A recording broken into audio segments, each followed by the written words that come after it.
Адам ата мен Хауа ана қиссасы. Адам жаннатта жалғыз жүрмесін деп, Алла тағала оған жұп жаратуды ойлады.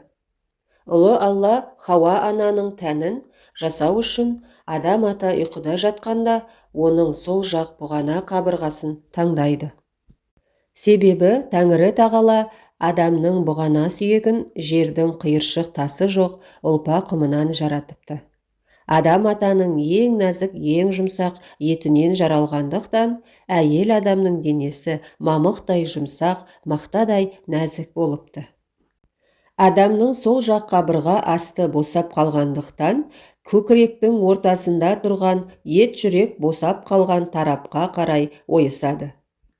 Ет жүрек содан бастап, адамның сол жақ кеудесінің астында соғатын болыпты. Ерлі зайыптылар ұйықтағанда әйел баласының ерінің сол жағына жататыны осыдан екен. Тіпті олар қандай да бір себеппен бөлек жату керек болса, әйелді қол созым қашықтықта ғана бөлек жатқызатын тәртіп қалыпты.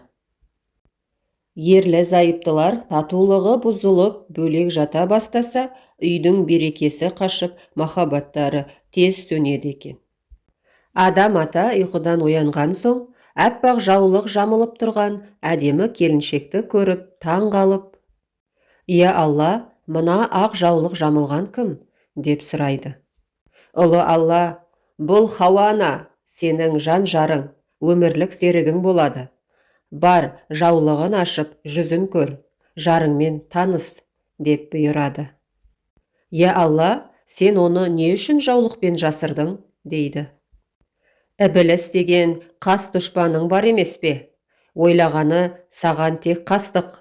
Сол малғұнның теріс назары түсетін болса, жас келіншегің кеселге ұшырауы мүмкін. Сол себепті жұбыңның ақ дидарын ақ жаулықпен жасырдым. Осы амалым сенің де кейінгі ұрпағыңа салт болып жалғассын, дейді. Адам ата адал жарына тақап барып, ақ желекті ашып, оның дидарына көз салады. Сол кезде екі беті иба мен ұяттан нарттай болып қызарып тұрған Хауа ана оң қолын оң тізесіне қойып, еріне бірінші рет иіліп сәлем етіпті. Адам ата Хауа ананың дидарын бір көргеннен-ақ ғашық болып қалады. Себебі Хауа ана айрықша сұлу еді.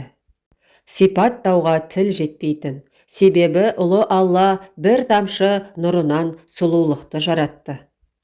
Сосын оны 100-ге бөлді.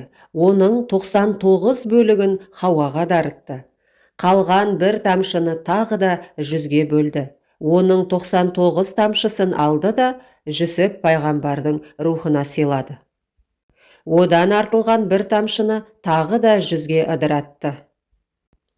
Оның 99 тамшысын Хадиша анамызға, Айша анамызға, бибі Патима анамызға және бибі Мәриямға теңдей етіп бөліп берді.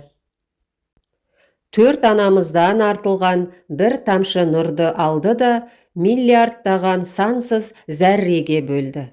Сосын есебіне жете алмайтын сұлулық сәулесін әуелден ақырға дейін келіп кететін күллі әйел затына шашып жіберді. Осылайша көркем бейне мен сұлу дидар Хауа ананың себебінен барлық әйел баласына нәсіп болды.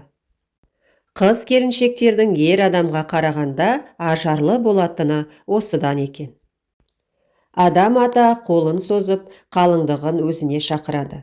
Хауа ана иба сақтап, кері шегінеді. Екінші рет шақырады. Хауа ана ұялып жақындамайды. Үшінші рет ишара қылғанда, Хауа ана, «Көңілің болса өзің кел, менің барғаным ұят болады», дейді. Сол кезде Адам ата жарына өзі тақап барады. Әйелге ғашық болған ердің бірінші боп сөз салуы Адам атадан қалыпты. Әйел заты ер адамға қанша жерден ынтық болса да, сезімін сыртқа шығара алмай қиналатыны Хауа анадан қалыпты. Әйел адамның осы ибасы кеткен кезде қиямет орнайды екен. Адам ата Хауаның қолынан ұстаған сәтте ұлы Алла: «Әй адам, қалыңдығыңның қалыңмалын төле», деді. «Я Алла, мен оның қалыңмалын қалай төлеймін? Мендегі бар мүлік өзіңдікі, тіпті үстімдегі киімді де сен бердің», деді. Сонда Тәңірі тағала: «Ақырдың соңында шығатын сүйікті пайғамбарым, өзіңнің ұрпағың Мұхаммед пайғамбарға салауат айт», деді де салауат айтудың үлгісін адамға өзі үйретті. Адам ата Мұхаммед пайғамбарға 10 рет салауат айтты. Содан бастап Мұхаммед пайғамбарға салауат айту парыз болыпты. Ал қызға қалың мал беру дәстүрі сүндет болыпты. Жәбірейіл періште Адам ата мен Хауа ананың некесін қиып, екеуі үйленіпті.